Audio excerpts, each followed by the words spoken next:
السلام علیکم، welcome to قلمدان ناول عشق ذات از پلوشہ صافی قسط نمبر 9۔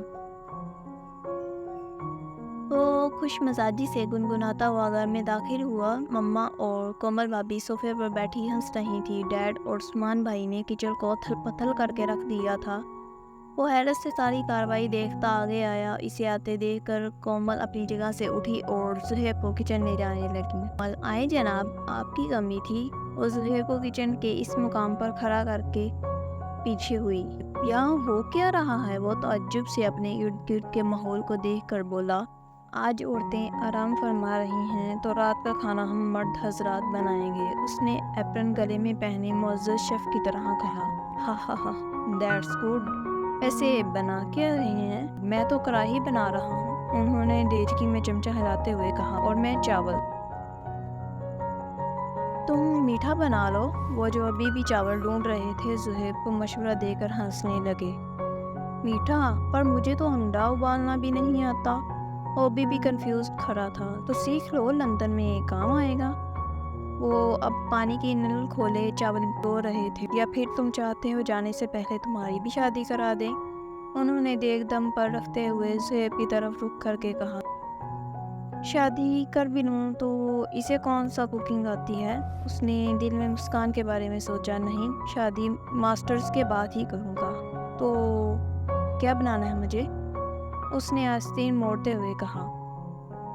کومل، جو اتنی دیر سے مما کے ساتھ بیٹھی باپ بیٹوں کے حسین مذاق سے محظوظ ہو رہی تھی، کچن میں آئی۔ چلیں، زہیب پہلی مرتبہ کچن میں آیا ہے تو اسے تھوڑی رعایت دیتے ہیں، میں مدد کر دیتی ہوں ساتھ۔ وہ الماری سے برتن نکالنے لگی۔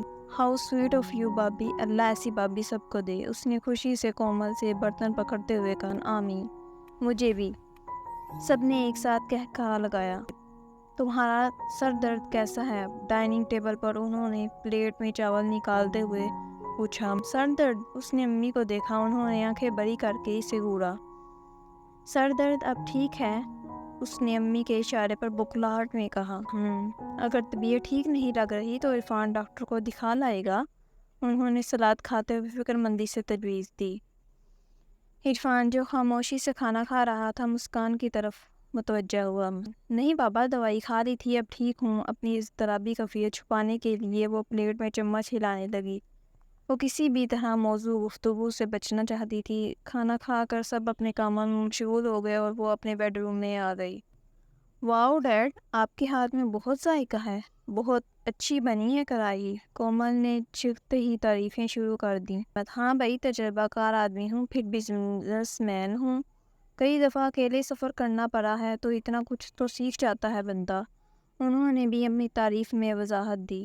اب باری عثمان کے چاولوں کی تھی۔ پہلا نوالا منہ میں ڈالتے ہی دونوں ساس بہو ایک دوسرے کو دیکھنے لگی۔ ایسے منہ کیوں بنا رہی ہیں آپ دونوں؟ وہ واقعی کسی پروفیشنل شیف کی طرح ہاتھ باندھے کھڑا ان کا رد عمل دیکھ رہا تھا۔ ہاں، یہ چاول ہے، یہ کھچڑی، وہ بھی بغیر نمک کے، مما نے سنا دی، اور کومل عثمان کا منہ بنتے دیکھ کر ہنسنے لگی۔ عثمان نے غصے سے گھور کے کومل کو دیکھا تو اس نے کان پکڑے اشارے میں عثمان کو سوری کیا۔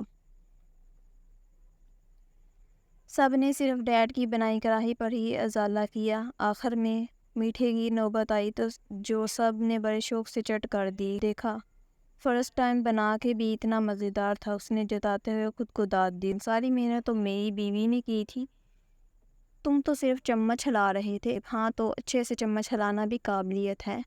سب پھر ایک ساتھ ہنسے۔ رات تک ان کے گھر ایسے ہی نوک جھوک چلتی رہی۔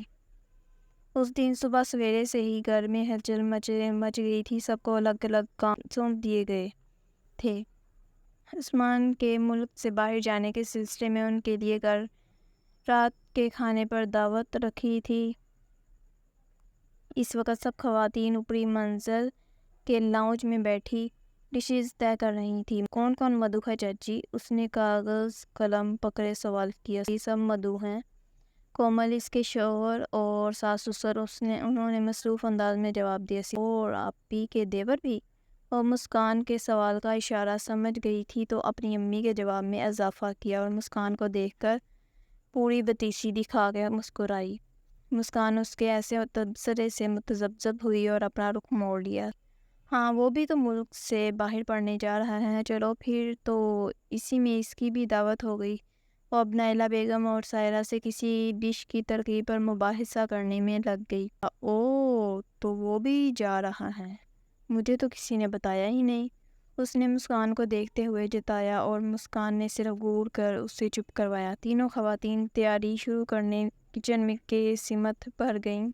ستارہ شرارتی انداز میں مسکان کے ساتھ آ کے بیٹھی اور اس کے چہرے پر ہاتھ پھیرنے لگی۔ یہ کوئی بات نہیں، روتے نہیں، بوائے فرینڈ جا رہا ہے تو کیا ہوا؟ یہ بیسٹ فرینڈ تو تمہارے پاس ہے، میں آ کے پوچھ لیا کروں گی میرے بیبی نے کھانا کھایا کہ نہیں، میرے بیبی نے کھانا کھایا کہ نہیں۔ مسکان نے بخلا کے اس کے منہ پر ہاتھ رکھ دیا۔ شٹ اپ، کیا بولے جا رہی ہو، کوئی سن لے گا۔ وہ متلاشی نظروں سے آس پاس دیکھتی ستارہ پر غصہ کرتی سیٹ سے اٹھی اور ستارہ ہنستی رہ گئی۔ زہیب جینز کے ساتھ ہلکے نیلے رنگ کی شرٹ پہنے بالوں کو برش کر رہا تھا۔ شرٹ کے آستین فولڈ کر کے موبائل اور والیٹ اٹھاتا کمرے سے باہر آیا۔ عثمان اپنے کار میں کومل کے ہمراہ روانہ ہوا اور زہیب اپنے والدین کے ساتھ۔ مسکان ڈائننگ ٹیبل پر برتن لگا رہی تھی جب اس نے زہیب کے کار کا ہارن سنا۔ اس کے دل میں ہلچل مچ گئی۔ اظہار محبت والے دن کے بعد وہ آج مل رہے تھے۔ اتفاق سے مسکان نے بھی دعوت کے لیے نیلے رنگ کا سوٹ زیب تن کیا ہوا تھا۔ مین گیٹ پر حارثہ اور عرفان نے ان کا استقبال کیا۔ سب سے ملنے کے بعد وہ دونوں بھی مہمانوں کے ہمراہ بالائی منزل پر آئے۔ شادی کے بعد کومل پہلی مرتبہ میں کے آئی تھی۔ سب سے الگ گلے ملی اور حال احوال پوچھا۔ سلام دعا کے بعد سب مرد حضرات اور خواتین کھانا لگنے تک لاؤنج میں بیٹھے باتوں میں لگ گئے اور لڑکیاں کچن میں آ گئیں۔ کومل بھی ان کے ساتھ ہاتھ بٹانے کچن میں چلی گئی۔ صہیب بڑوں کے بیچ سنجیدگی سے بیٹھا ہوا تھا۔ ایک آدھ دفعہ نگاہ اٹھا کر کچن کی کھڑکی کو دیکھا جہاں مسکان ہنستی ہوئی کومل سے باتیں کرتی نظر آ رہی تھی۔ کھانے کے اختتام پر سب لاؤنج میں آ گئے اور سویٹ ڈش کھاتے ہوئے کومل اور عثمان کی شادی کی فلم دیکھنے لگے۔ زہیب نے سویٹ ڈش ختم کی اور ہاتھ دھونے کا کہہ کر وہاں سے اٹھ گیا۔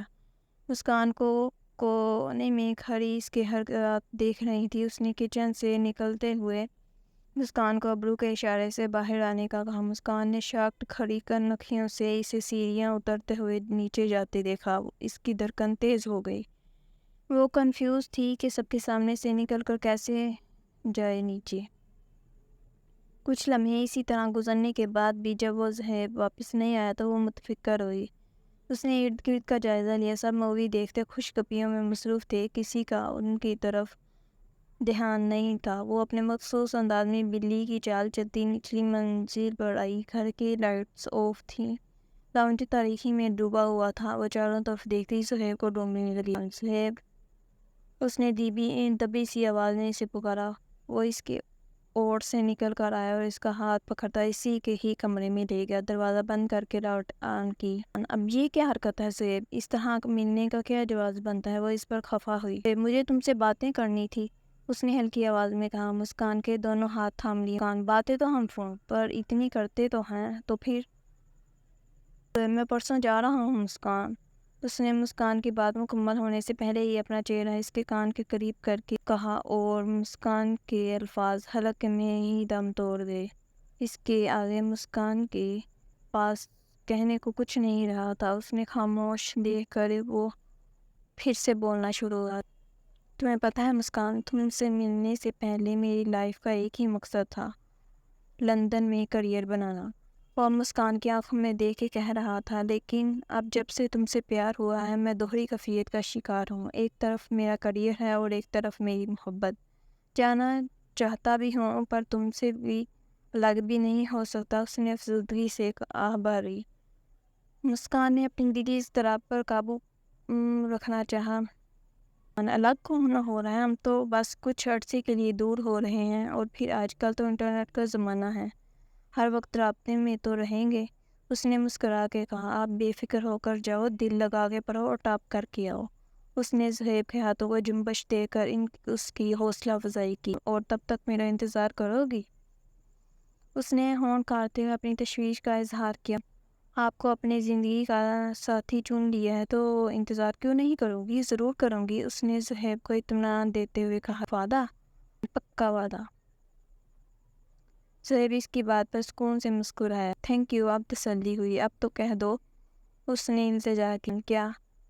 اس نے سوچتے ہوئے پوچھا۔ وہی جو میں سننا چاہتا ہوں۔ مسکان سمجھ گئی وہ کیا سننا چاہتا ہے۔ اس نے رک رک کر بولنا شروع کیا۔ آئی لو یو ٹو۔ اس نے شرما کر نظر جھکا دی۔ تھینک یو اگین، اس نے سکون سے آہ بھرتے کہا۔ اب چلے، کسی نے دیکھ لیا دونوں غائب ہیں تو برا لگے گا، اس نے التجائی کہا۔ اس نے سر کو اس بات میں جنبش دیا، دروازے سے باہر تفصیلی انداز میں دیکھا اور مسکان کو تھوڑی دیر بعد آنے کا کہہ کر خود پہلے نکل گیا تاکہ کسی کو ان کے ساتھ ہونے پر شک نہ ہو۔ مسکان کو زہیب کے اس تحفظی انداز پر پھر ناز ہوا، مسکراتے ہوئے کمرے میں ٹہلنے لگی۔ وہ واپس اوپر آئی تو سب اسی طرح باتوں میں مشغول نظر آئے، سوائے ستارہ کے جو اس کو دیکھ رہی تھی۔ تم غائب کہاں ہو گئی تھی؟ اس نے سرگوشی کی۔ تم نے کباب بہت مسالے دار بنائے تھے، واش روم میں گئی تھی اور کہاں؟ اس نے ستارہ کو چٹکی کاٹتے ہوئے جھڑکا اور ستارہ ناک پھسوڑتے اس سے دور ہو گئی۔ یا اللہ، کیا کرنا پڑتا ہے پیار میں۔ وہ منہ کے آگے ہاتھ رکھ کے سوچنے لگی۔